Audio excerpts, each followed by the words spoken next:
To recap very quickly, predictive programming is the practice of encoding visual clues and symbols into works of popular culture aimed at large audiences. They depict a real-world event yet to happen or currently happening.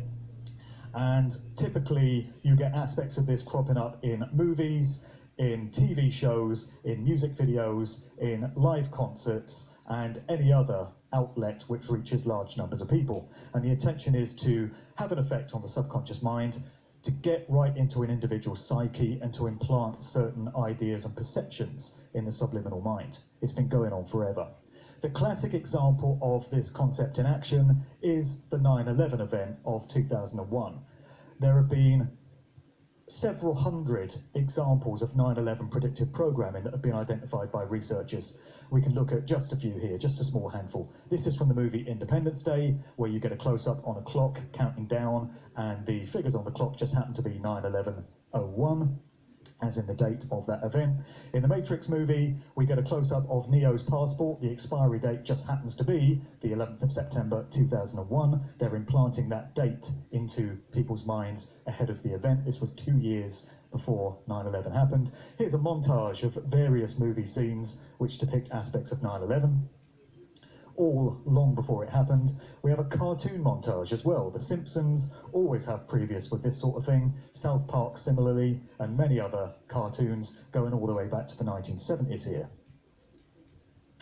In the music world, we had a little-known rap act by the name of The Coup that put out an album called Party Music in June of 2001. So this was just some weeks before the events of September 11th, and on the cover of this album, which very few people saw actually, because when it comes to predictive programming, they often slip it in into vehicles which not everyone is going to get to see. But as far as the controllers, as far as the architects are concerned, they've given you an opportunity to know what's coming. They've absolved themselves of the karmic debt that they would otherwise take on by placing the truth in plain sight as they see it. It's a twisted, sick, distorted way of looking at things, but these are twisted, sick, distorted people, after all. So on this album, you had a depiction of the Twin Towers of the World Trade Center exploding in exactly the way they did on September 11th. And you got the frontman of the rap crew down here, Boots Riley, and he's pressing some kind of detonator, setting off the explosion. This is the classic when it comes to 9/11 foreshadowing from the group Supertramp, from an album that came out in 1979. It's called Breakfast in America. And somebody worked out that on the front cover of this album, you've got a depiction of the Manhattan skyline, viewed from an aeroplane coming in over New York. You've got the waitress there, kind of striking the pose of the Statue of Liberty, and you've got the name of the group Supertramp emblazoned across the top of the album. But if you do a mirror image reversal of this sleeve, and satanic inversion is a very big part of how the controllers of these narratives operate, we live in a satanically inverted society where everything is back to front and upside down. Well, then you get a very interesting effect. Now, when you look at where the name of Supertramp was, you've got a 9 and an 11 directly above the Twin Towers of the World Trade Center. And you bear in mind that this is a scene that is happening at breakfast time in the morning, as the events of 9/11 did, and this is coming in over Manhattan, and it's a view from an aeroplane window. That's quite a few coincidences if you're going to write this off as just one of those things. You might conclude that a more plausible interpretation is that there was indeed foreknowledge of this event many, many years in advance, and that it was encoded into this artwork to begin that subliminal manipulation of the general mindset. And the 9/11 examples go all the way back to the 1960s. This is the cover of Newsweek magazine from May 1967. And this was the time when construction on the World Trade Center had just begun. And we have a picture of David Rockefeller, that nice man. I'm sure we were all very sorry to hear of his passing the other year. And he's got a wristwatch on. And when you do a close-up view of the time on the wristwatch, you find that the hands just happen to be pointing to the 9 and the 11.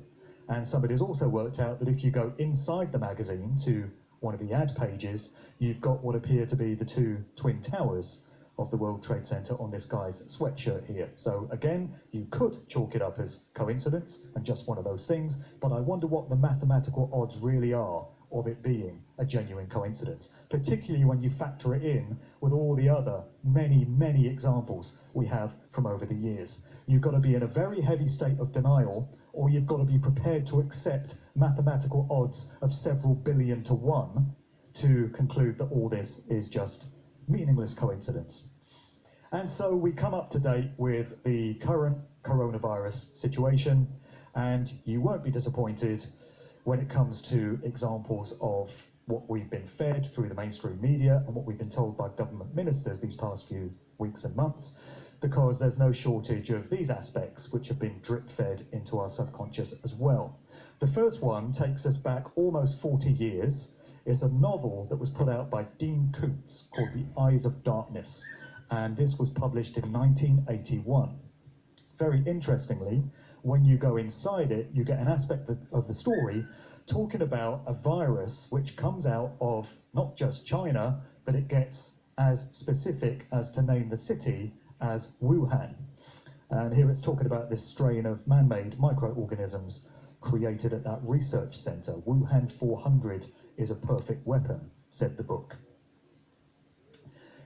Another book, a bit more up to date, this one from 2008, from an author named Sylvia Browne, who is purportedly a psychic. You know, she makes prophecies and predictions for the future.